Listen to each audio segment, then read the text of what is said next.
So much of long-term success is based on intangibles, beliefs and ideas, invisible concepts. On the surface, these words are simple. They're easy to say, much, much harder to live by. When we take the invisible, such as trust, kindness, friendship, beliefs, culture, discipline, purpose, and forgiveness, and we mix them together and apply it against hours, days, years, and decades, we're given a gift to see the invisible become visible. Most people don't notice it happening until it's already done. This is the story of Four Seasons, and how Isadore Sharp started in 1961 with his first hotel, mixed in the invisible, and came out on the other side with the finest five-star hotel brand in the world. These opening words, so much of long-term success is based on intangibles, beliefs and ideas, invisible concepts. This is a quote from Isadore Sharp, the founder of Four Seasons. And it opens the introduction chapter of the book for which I'd like to talk to you today about. And right away, as I read those words, I was hooked. So many great founders that we've studied on the show carry this same belief. Sam Walton, he said, the secret of successful retailing is caring about your people and your customers. Herb Kelleher, founder of Southwest Airlines, he rejected basic business rules and he put spirit, humor, trust, and love first. Estee Lauder, perhaps the best saleswoman of all time, she said, I didn't sell makeup, I sold hope. And my personal favorite, Fred Rogers, he often said, what is essential is invisible to the eye. That saying, it comes from the children's book, The Little Prince. Those words, they're simple, yet very deep. What you'll notice again and again is that the things that last the longest are built out of the things that we can't measure. The book for today's episode is called Four Seasons, the story of business philosophy, and it's the autobiography of Isadore Sharp, and it was written with Alan Phillips. The book will be the main source for today's episode, and as I was reading the book, I found a fantastic two-part interview with Isadore, and you know what, actually, everyone calls him Izzy. I'm sorry about that. I should have called that out up front as we started here. And for the episode today, we'll call him Izzy because that's what everyone naturally called him for his entire life, so we'll call him Izzy as well. Anyway, this interview that I found, it was on a YouTube channel called Big Shots. I believe they also have a podcast. And as I was watching the interview, I was blown away by Izzy. And he's like 91 or 92 in this interview. And he's just super, super sharp. He's taking care of himself physically. And he looks like maybe he's in his early 70s. I took quite a few notes from that interview, and what I'll do is I'll leave a link down in the show notes if you'd like to check that out as well. I highly recommend it. It's a good use of time. As always, if you'd like to pick up a copy of the book, there's a link in the show notes. If you do use that link, you'll be helping to support children's literacy, and I donate all affiliate earnings to help support that very important cause. The book, it really has all the details. It's a fun and uplifting read that kept me busy turning and underlining the pages. It only took a couple of days to read this book. It is a fantastic read. I've gone over all my notes a couple of times, and for the episode today, we're going to find ourselves stepping into Izzy's life as a teenager. Growing up, Izzy and his siblings, they're learning the ways of the world by watching their parents. What they did was teach us by example, showing, not telling us the right thing to do, and expecting, not merely hoping that we would do it, which we all did. This is also something we've seen a lot on the podcast. Estee Lauder always said, showing counts more than telling. For Izzy, this shows up early in his life. His father, Max, he was in the construction business doing plaster work inside of houses. And so Izzy was just naturally on the job site with his father. I dug ditches, carried bricks for the bricklayers to lay, brought plaster for the plasterers, and helped drivers unload their delivery trucks. Heavy bundles of bricks, 80 to 100-pound concrete blocks. He's learning by watching one step at a time. As a teenager, he's building up his physical strength, so he works really hard because he knew what it taught him without having to say a word. The invisible is often the most important. I knew I was earning their respect, and that was then as important to me as anything I was learning. Oftentimes, his father Max would let Izzy learn on his own when he was on the job site. He would see that he might be doing something wrong, but he would let him continue on anyways. One day on the job site, he was building these two small steps for a house, and he had made the wooden forms. He poured the concrete, and he's letting it get all set up. Meanwhile, his father's just watching Izzy work this entire time. Izzy, he soon notices that the bottom stair was too big and the top one was too small. What does his father do? Dad handed me a sledgehammer, and all he said, then or later, was, break it up and do it the right way next time. Staying here just for a second longer, Max, he could have stepped in and saved a lot of time and money, but Izzy says his father's method was unforgettable. He feels the lesson in his hands and also in his head. If you've ever learned something the hard way, you know it's something you just don't forget. Forever on, Izzy would measure twice and cut once. As Izzy learns the physical side of building, he's also watching his dad in the business world. In one of his father's first jobs, when he first started out on his own in business, was this house plastering job. Well, when Max started the job, he didn't see that it was actually a duplex. He thought he was just working on one house. So he bid the job way too low. And he could have just walked away and left someone else to finish the work. But he decides to take the hard road and he finishes the job, putting the family in debt. And it would take many, many years to pay off that debt. But he stuck with it. And this really taught Izzy a deep lesson that he never forgot about keeping your word. More is caught than taught, which brings us to his mother. Her name was Lil. Izzy's mother, she was the boss of the house. She was direct and she spoke her mind always. My mother was strict but kind, understanding and practical, always acting with common sense, always knowing the right thing to do, what people now call tough love. She was the undisputed head of our family, and in business, social, and family affairs, her word was the law. As Izzy's growing up, he moves houses and schools something like 15 times. His mother, Lil, she would go out and buy a home. His father would fix it up, and then his mother would go sell the house. Each time they did that, obviously they would have to move. And so his parents almost never had time outside of work to spend with Izzy and their kids. He says that he can only recall one day for his entire childhood that he spent with his dad. After his bar mitzvah, his dad would ask him what he wanted to do, and he would say, let's go watch a movie. So they would go watch Arsenic and the Old Lace with Cary Grant. I've never seen that movie. I kind of wonder how it is. Any other time that was spent together was simply just done on the job site. But this leads Izzy to become independent very early on in life. He says that he is a mixture of his mother's confidence and his father's good nature, and this gave him the skills that he needed to work with both hard people and nice people in life. He was well-rounded. He can handle any situation. And he really didn't have a choice. This is just the way that it was. This is how he grew up.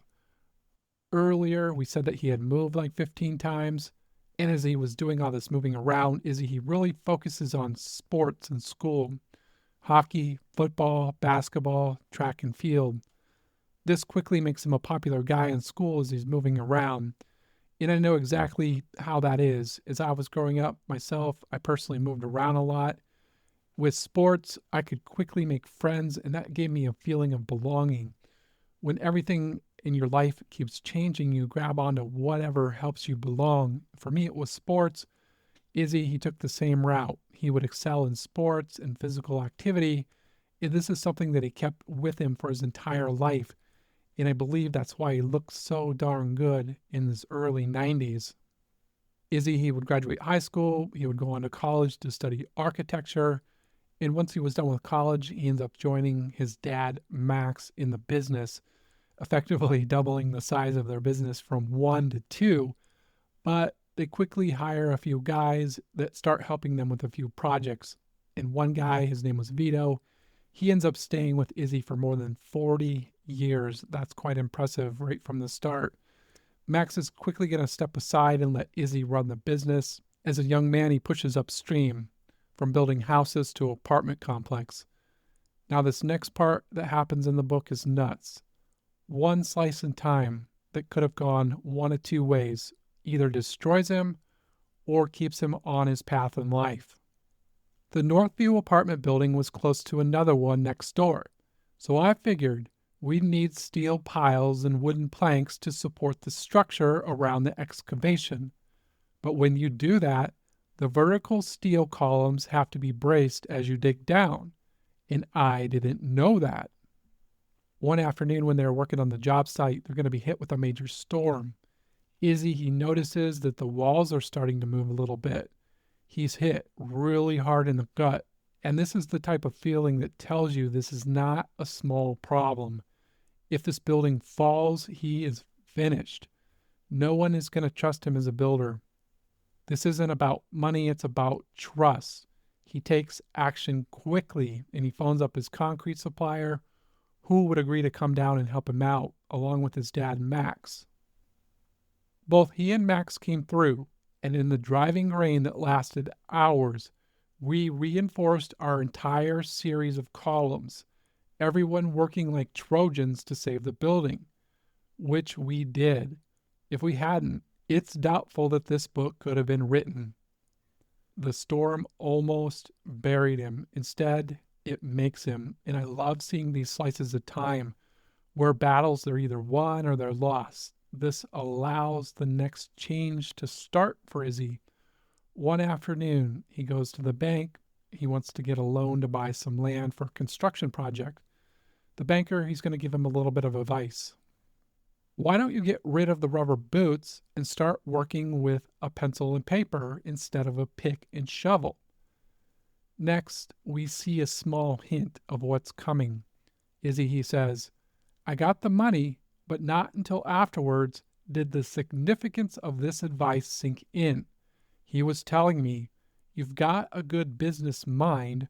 Why don't you stop laying bricks and use it? I wrote one word in my book next to that section: seeds. They don't look like much at first, but they're going to start growing very soon. Now, outside of work, Issy says that he was dating a few women here and there. And one weekend, while he's at his cousin's wedding, he meets a young woman by the name of Rosalie. They have a nice dance, and he asks for her phone number. From Rosalie's point of view, she tells her friends that she had just met the man of her life, but she was quite sure that he would never call.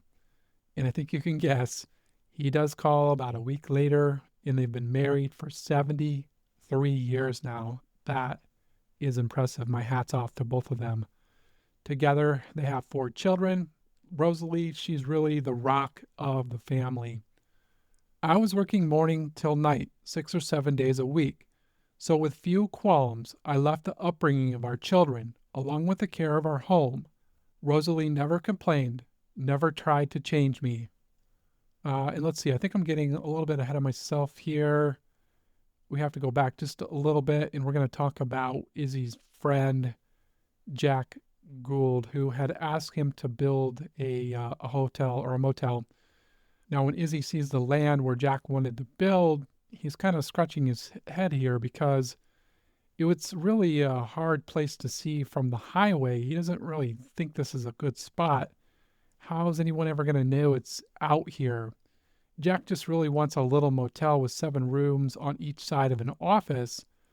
And right away, Issy jumps in and he says, why don't you build it twice as long on each side? It won't cost much more. And what I'll do is I'll leave 14 rooms unfinished, and then I'll give you the 14 rooms that you had asked for. The difference here was that this gave him a bigger roof. So Jack, he put up this huge sign on top of the roof in Motel 27 was open. His motel went over so well, he asked me soon after he opened to finish the other rooms. And I thought, if it worked so well here, why wouldn't it work downtown? The more I thought about it, the more intrigued I became. We're starting to see something waking up inside of Izzy. In fact, on his honeymoon, he's taking home movies of all the hotels where they're staying that were rated first class. He's seeing that they're making a lot of money, but he feels like the first class part might be missing. Therefore, he starts thinking that I can do this better. From the Big Shots interview with Izzy, he says that he had this really strong belief that whatever he wanted to accomplish in life, even if others couldn't see it, he knew that it was possible because he could feel it. He could see the end results that he wanted. And this is key. This is what drives him forward. He always has a belief in himself that he can accomplish whatever it is that he sets out to do. And then on top of that, he says that he never had a fear of failure growing up, something that he had learned from his mother. I see this as like a double compound. When you have a strong belief and you don't have a fear of failure, you really can set out and accomplish whatever it is you put in front of you. And for Izzy, he needs it. For the next 5 years, he works on his hotel plan. He's researching furniture. He's looking at interior design ideas, studying the various types of beds, what types of plants and trees make you feel at home.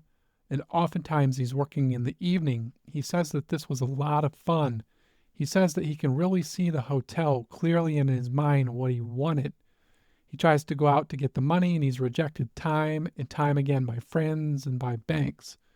Rejection, it doesn't stop him, it shapes him. The spark that he has inside, he says it never goes out, and he sees this as a sign to keep moving forward. It reminds me a lot of Kent Taylor, who we spoke about on episode 11, who had been rejected more than 130 times trying to get money for his Texas Roadhouse dream. Kent, he also had that spark inside, and he kept going until he found 3 doctors that eventually believed in his dream and would fund that first location.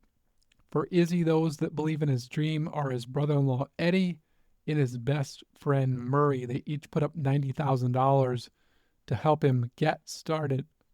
Izzy, he takes this money, $180,000, and he goes to see a man named Seth Forsyth. He was the head of Great Western Life Insurance.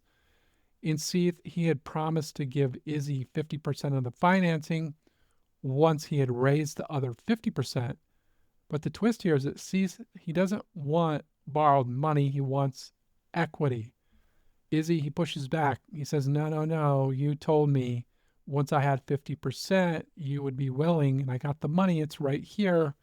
He holds Seth to his word, and he breaks down and agrees to lend Izzy the other $180,000. This is just another slice of time that could have went either direction for him. Now, while all this rejection was taking place, Izzy, he sees an article in Times Magazine about a man in Phoenix who was running several motels that were doing quite well. So he reaches out and he hops on a plane for a weekend trip to Phoenix. Just imagine you're arriving at the hotel. It's in a rundown section of town. Across the street, there's this noisy bus depot. There's nothing to look at that gives you any level of hope. And just stay with me here for a second. Inside, you find a lush courtyard, and there's a nice swimming pool. All the rooms in this 2-story building, they face inward towards the courtyard. Outside was noise. Inside is calm. It's sunny, it's attractive, and it's peaceful. The idea of creating a courtyard oasis without spending a fortune captured my imagination. Back home, Izzy, he runs with this idea. He finds open land that was basically in the red light district of Toronto. People thought he was really crazy for considering even building a hotel here, but remember, he has that deep belief inside. Jarvis Street was a hangout for gangsters, hookers, and street people, with many houses on that street selling drugs or sex. But I believed in our courtyard concept. With financing in place and a patch of dirt, On the wrong side of town, Issy starts building. He works out a handshake deal with most of his suppliers and contractors that they would wait to be paid a portion of their work when the job was completed. The buildings go up and all the rooms face inward. Landscaping, it ties the building into the courtyard. The courtyard, it's an oasis with a swimming pool and lounge chairs. And so, what would they call this place? The first name that came to mind was Thunderbird after the popular Ford car, but he says that they quickly found out that this name was taken by another hotel. So, as fate would have it, his partner Eddie had stayed in this hotel in Germany, and I'm going to butcher this really badly, but I'll attempt it. Where Jarzitzen? I know that's completely wrong, but it translates to 4 seasons. Issy, he says this just sounds right. Now, another thing here is Issy, he says he wasn't a hotel guy. He doesn't know anything about running hotels. He knows that he needs help. So he goes to a competing hotel and he talks with the GM. He lets him know what he's doing and that he's looking for a manager to help him. And this GM points him to a gentleman by the name of Ian Murrow. Ian, he was from Scotland, and he has this really deep background in working at the finest hotels all over England. Issy doesn't know it yet, but Ian is the perfect man for the job. Ian gave us class in the way he made our customers welcome, no matter how they dressed, class in hiring and training staff to be friendly and efficient, and class in the affluent atmosphere he created with little money. We became good friends, and everything that I learned about running a hotel, I learned from him. Right from the start, Issy and Ian, they craft ways to stand out from all the other hotels. These are the first hints at what would later become their golden rule, and more on that coming up soon. This next move that he takes here, I see this as the spirit of Estee Lauder and Harry Schneider, founder of In-N-Out Burger, rolled into one. This is brilliant. Because we couldn't afford advertising, we decided to make food our drawing card and established the dining room as our showcase, something people would come for and talk about, thus attracting others. When Estee Lauder couldn't afford to hire an advertising agency, she took the $50,000 that she had saved for advertising and she put 100% of it into her cosmetics that she would give away with or without purchase. The word of mouth advertising that this generated, she says, was far more powerful than any work that an advertising agency could have possibly done. If we keep going here in the book, in the end, we decided to serve only roast beef to make our roast beef the best in the city. So after some research with the help of Eddie Creed, who also loved food, we found a company in Chicago selling very high quality roast beef from corn-fed cattle. Right there, that's pure Harry Schneider. He focused on the highest quality ingredients for In-N-Out, selling only burgers, fries, and drinks. To make the hotel stand out even more, Issy went deeper. He knew that the towels that other hotels offered basically sucked. So what does he do? He puts in big, fluffy ones. Growing up with 3 sisters, he knew they wanted to use shampoo to wash their hair, not soap like all the other places were giving out. So shampoo was included in all rooms, a first at its time.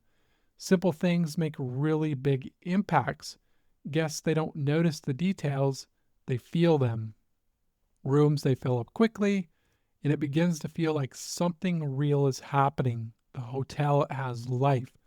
The popularity of the restaurant, it draws in a radio show host by the name of Elwood Glover from across the street at Canadian Broadcasting Corporation. Soon thereafter, Glover was so impressed by the restaurant, he starts broadcasting from their dining room. That turns into an hour-long television show that's going to run for 13 years from their first 4 seasons location. Talk about nice free advertising. I'm broadcasting live today from 4 seasons. Amazing. Issy says, not only did the show make the first 4 seasons quickly and extensively fashionable, it also made it profitable beyond all expectations. It was an extraordinary beginning for a small unknown hotel company. Honoring his word, Izzy quickly pays off suppliers and contractors, which is really good because he's going to need them again here soon. Not long after, life calls again when his partner Eddie finds a 16-acre field that's for sale. It was the perfect spot for a hotel, but like their first location, it had a few hard spots. There was a set of railroad tracks that ran behind the land, and then on the other side of the street was the city garbage dump. I recognized the drawbacks while envisioning the possibilities, which created what seems to me now, looking back, a subconscious belief in success. I liked it. Our second hotel was even more of a gamble than the first. I was putting more scarce capital in a business I really didn't know yet. I was still primarily a builder, constructing houses and apartments. On the site, he can see a 200-room hotel with a pool and a courtyard that was surrounded by parks. The big question, where is the money going to come from? He would go to the local bank of Nova Scotia, who said that the loan that he was asking for was way too big for them to deal with. So they sent him up to the head office to meet with a gentleman by the name of Cliff Ash. He was the GM of the bank. And imagine that you're new in the hotel business. You're here asking for the biggest loan of your life. Your palms are sweaty, your mind's racing with what to say. We've been in rooms like this. You know exactly what that feels like. The bank officer says, "What are you here for? How much do you need?" You counter, "Can you just give me a chance to explain?" You hear, "I understand you know your business. What can I do for you?" You stumble a bit. You're kind of afraid to spit out the amount you need. Finally, it rolls off the tongue, $600,000. The banker's response? "Okay." "That's it, you ask?" "That's it," he says. And like that, Izzy was on his way. Next stop, the architect. His tradesmen, they trust him. They take a handshake for partial payment later. The building is designed using this Frank Lloyd Wright concept with these 30 and 60-degree angles. This gives them room for future growth, and it's really a unique looking building. There's a picture in the book, and it's kind of cool to see how there's a central building and then it has wings on either side with these unique looking angles. And then you can kind of see the courtyard in the middle. Now, one question that Izzy asked himself when he's building this hotel is, what would customers want the most? The twist here is he doesn't have any market research. So he simply just answers like he was the customer. And what he wants most is he wants a quiet room, he wants a good night's sleep, and he wants to have an invigorating shower in the morning. Therefore, sound, it's critical. These are some of the hidden details that really make a big impact. He makes sure that no plumbing in the rooms touched any concrete. This helps to reduce vibration. He made sure that no two electrical outlets backed up to each other. This helps to prevent sound from passing from one room to another room. He went out and he tested tons of mattresses, making sure that he found the most comfortable one. He made sure that the shower heads had high pressure. These small details, they have big impacts. As the hotel opens, it's going to be run by his first GM, Ian, and they have this beautiful courtyard concept. They have a large pool. They have a separate pool for diving. They have 2 tennis courts, flower gardens, pathways, walkways, and they call this hotel the Inn on the Park. And the cherry on top, the city, they had agreed to move the garbage dump that was across the street. The Inn on the Park would also become home of the Fitness Institute. This draws in hotel guests. It draws in local residents and also business executives. Like the first hotel, the restaurant, it also becomes an instant success. It says in the book that table reservations took months to get. For Izzy, he's just getting started. Things are going really well here. But he still considers himself a builder. So with a little bit of success, Izzy and Rosalie, they decide to take a little trip to Europe. In their 10 years of marriage, they hadn't done hardly any traveling, and they wanted to get out and see the world a little bit. So when they arrive in Europe, Issy decides that they're going to spend one night in a luxury hotel, and then the next night they would spend in a low-class hotel, and this just helped him balance his budget. What he doesn't know is that this trip is going to change him. In London, they're going to stay at the world-famous Dorchester. I was just blown away. Everything about it was beyond anything I had known. You start to notice something is changing in him. Issy and Rosalie, they bounce to Paris, then to Italy and Israel. The wheels this entire time, they're turning in his mind, thinking that I can do this just as well or maybe even better. Back home in his office one day, out of the blue, in pops a builder from London to see Issy. He's really excited. He's like, yeah, I just got back from Europe and I loved it. One place I really loved was the Dorchester. The response from the contractor was, my company owns that hotel. How interesting. Issy responds kind of jokingly and he says, if they ever want to build a hotel better than the Dorchester, he could do it for them. He smiles. They part ways. He kind of forgets about the meeting. But a few weeks later, he gets a call asking him to come to London to discuss the hotel with the McAlpines, the owners of the Dorchester. Issy's heart jumps and he books a flight right away. The first meeting is friendly, but if we know in advance that it's going to take 4 more years to agree on the project, he really only took a baby step here. They wanted a 400-room average scale hotel. Issy, he wants to do a 230-room first-class hotel that's going to compete against the Dorchester. A few months later, Issy, he goes back for a 2-hour lunch. No deal. Industry experts all claim that the first-class market has way too many hotels anyway. Issy, he holds his ground. Time passes, another trip, another lunch, another handshake, another flight home, wondering if it's ever going to happen.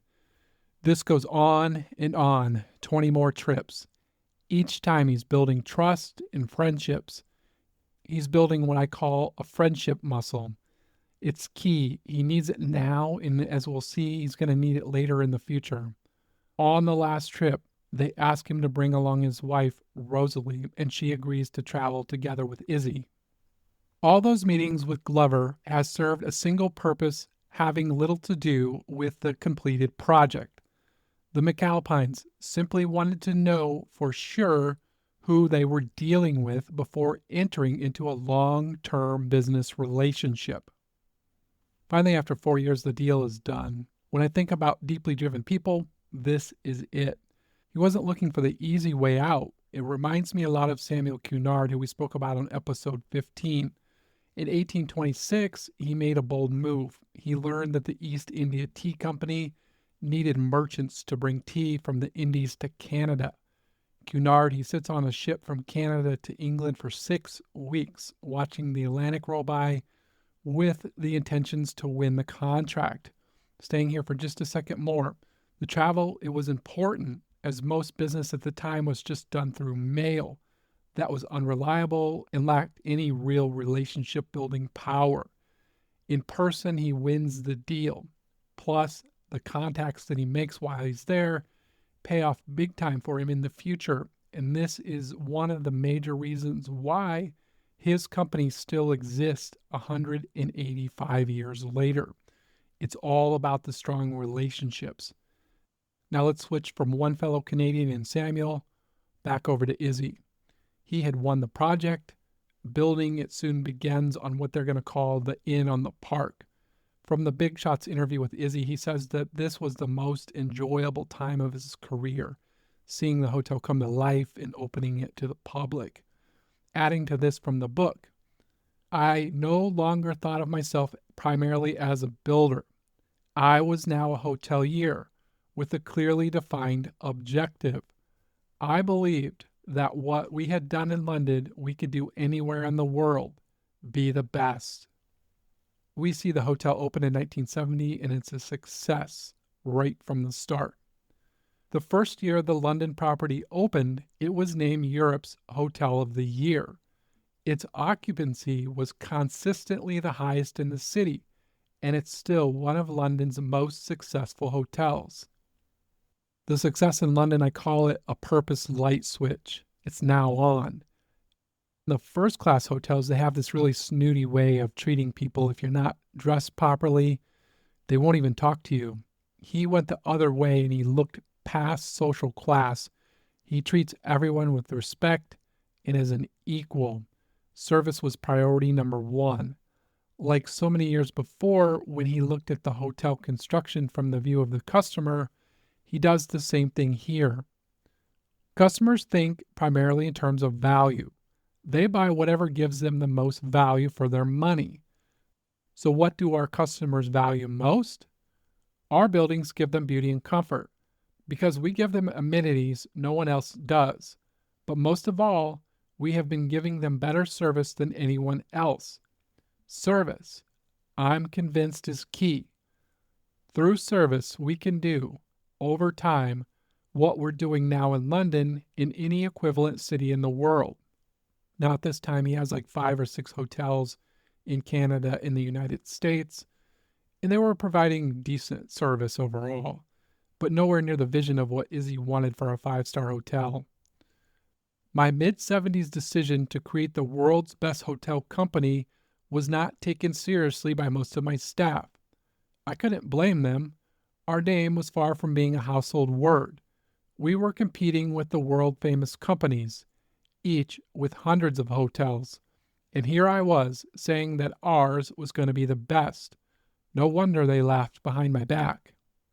When you and I spoke about Harry Schneider, we saw that from day one, service was his core mission when he opened In-N-Out Burger. That's founder imprinting right from the very start. His employees knew it and they lived it. And he quickly builds a cult-like following that remains to this day, 75 years later.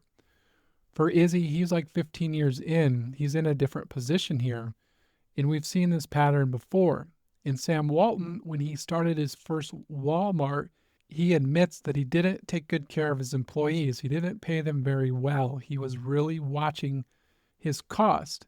He later corrects this with a generous profit-sharing plan, and he changes his point of view. If you want the people in the stores to take care of the customers, you have to make sure you're taking care of the people in the stores. That's the most important single ingredient of Walmart's success. For Issy, he feels it in his bones that deep change is needed. And so he turns to McDonald's. Now, as a reader, when I first saw that, I was a little bit shocked. I mean, McDonald's? I guess I kind of feel like I was one of those executives that was laughing behind his back, and I was wrong. It's easy to overlook lateral creativity. This is a strong reminder for us. Issy, what he's doing is he's looking across industry, learning lessons. It all starts off for him when he calls his friend, who was the president of McDonald's of Canada, who allows Issy to attend one of their service trainings for their new hires. And what he notices is something that's really easy to miss if you're not paying attention here. Almost every month, McDonald's changes TV advertising, but the film they were showing new hires must have been at least 15 years old.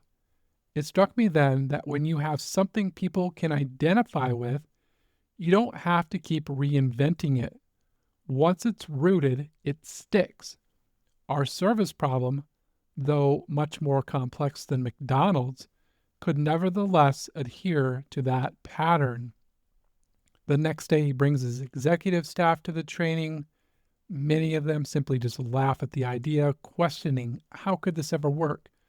They're selling hamburgers, we're selling filet mignon. Issy, he knows in his heart what they're selling. The point is, they're missing the core of the message. Quality doesn't necessarily mean luxury. It means giving customers what they expect, meeting customers' expectations every time. That's performance value. Issy, he turns his team upside down and he asks them to start treating employees like how they should be treating customers. They laugh at him still, and many don't follow. And he says he can't blame them. For their entire careers, they've been trained The profits come first. Employees, they're just a cost center, and they're not going to work any harder than they absolutely have to. Izzy knows this is a problem. He sees his culture as the Titanic sailing along in the night, heading for a disaster that he doesn't want to see. The big question is, can he turn it around before it's too late? He's going to call this perhaps the most difficult job of his entire life, selling the invisible. Selling it internally, getting it across to our hotel managers and supervisors was proving exceedingly difficult. We needed to get it down to the front line. Clerks, bell staff, bartenders, waiters, cooks, housekeepers, and dishwasher.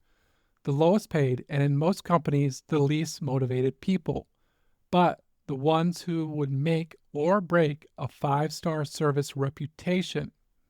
For Izzy, this is sacred space, the interaction between the customer and the employee. He says the following: when our employees remember them, greet them, know what they want, and provide it quickly, they create a loyal customer whose referrals and long-term repeat business can often run well into the 6 figures.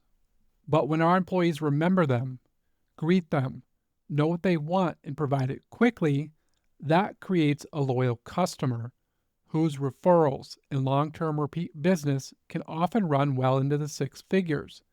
That's a cycle of success dependent entirely on junior employees. We need employees able and willing to respond on their own to whatever comes up. Employees who can spot, solve, and even anticipate problems. That means delegating authority as well as responsibility. We're asking them, in effect, to be a self-manager. This concept of self-management, it's one of the ways that Jim Casey, who was the founder of UPS, he used it to empower his employees. Jim, he knew the power of intangibles and was one of the finest examples of putting service first. He was always saying, service is the sum of many little things done well. Jim Casey started this from day one. Izzy spends years trying to turn his culture. His selling efforts are slow to take hold. His executives and hotel GMs, they say, yes, boss, but they do the opposite when he's not around. Frontline employees, they watch the boss. One thing Izzy knows deeply: trust throughout the company was imperative. Actions speak louder and much clearer than words. And so Izzy, he develops a core set of values that are anchored in the golden rule. These values spell out to everyone in the company, top to bottom, how they're expected to act, treat each other, and treat customers with dignity and respect. Now, most companies just slap these up on the wall, and they think that everyone's just going to go read them and act as such. Not Izzy. He flies to a hotel in Houston, and he rounds everyone up. And he explains to them what they're doing, and he asks them to read the values.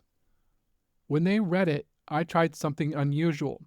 Grade school stuff. I said, would each of you read out loud a part of this, and then tell us what you think it means and what you feel about it? So they discuss who they are, how they believe, what they believe, and how to be successful. The energy in the room, it starts to shift.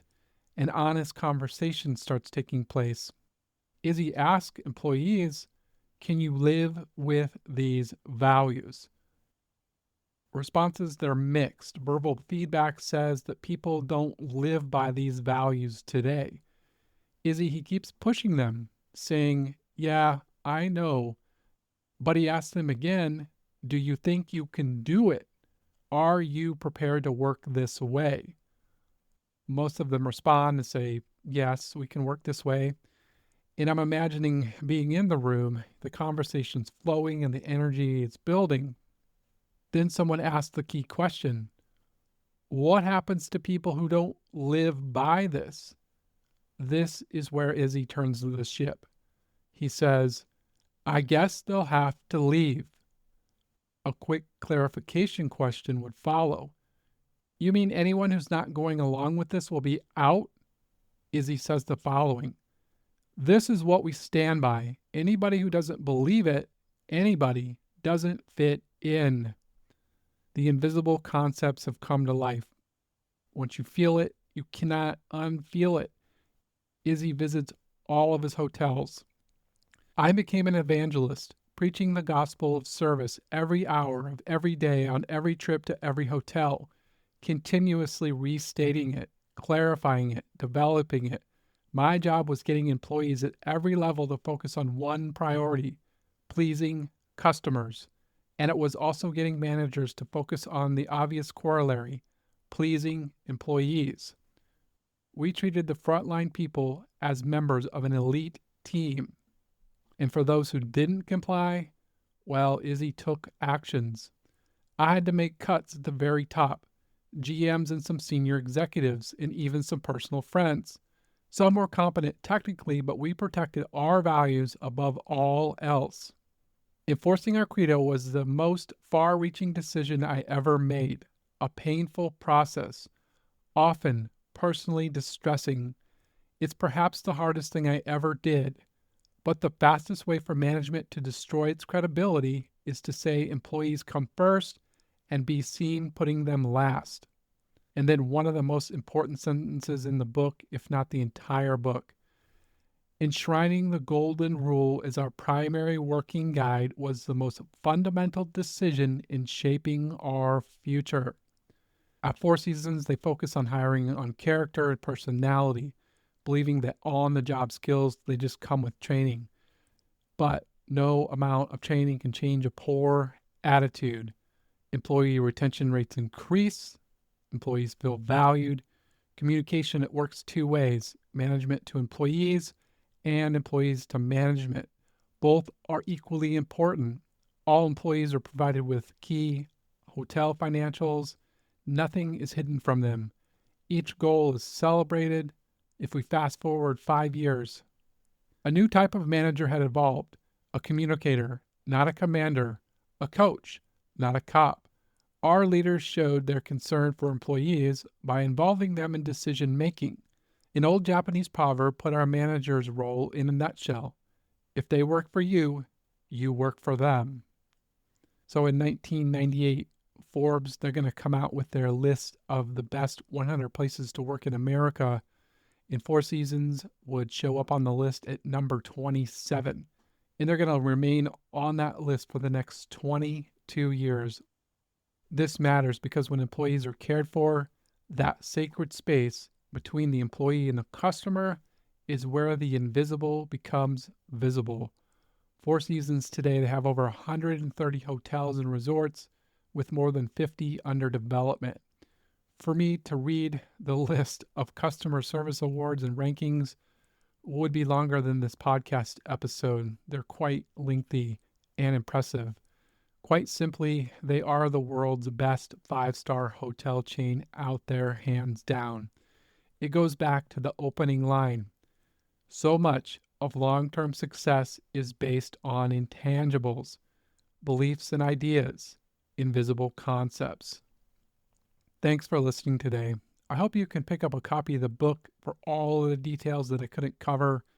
The stories and the learnings are endless. To close out the show today, I just wanted to leave you with a few final thoughts from Issy. In 1961, when I built my first hotel, I knew nothing about the hotel business. My only professional experience was in building apartments and houses. I never thought that this was going to become a career, nor did I ever imagine I would one day find myself building and managing the largest and most prestigious group of 5-star hotels in the world. I approached the business of innkeeping from a customer's perspective. I was the host, and the customers were the house guest. What would the customers consider important? What will the customers recognize as value? I never made the mistake of putting profit ahead of people, and I believe part of Four Seasons' worldwide acclaim is built primarily on strong relationships. The one idea that customers value the most cannot be copied, the consistent quality of our exceptional service. That service is based on a corporate culture, and a culture cannot be mandated as a policy. It must grow from within, based on the actions of the company's people over a long period of time. Four Seasons is the sum of its people, many, many good people. Until next time, make it a beautiful day in the neighborhood, my friend.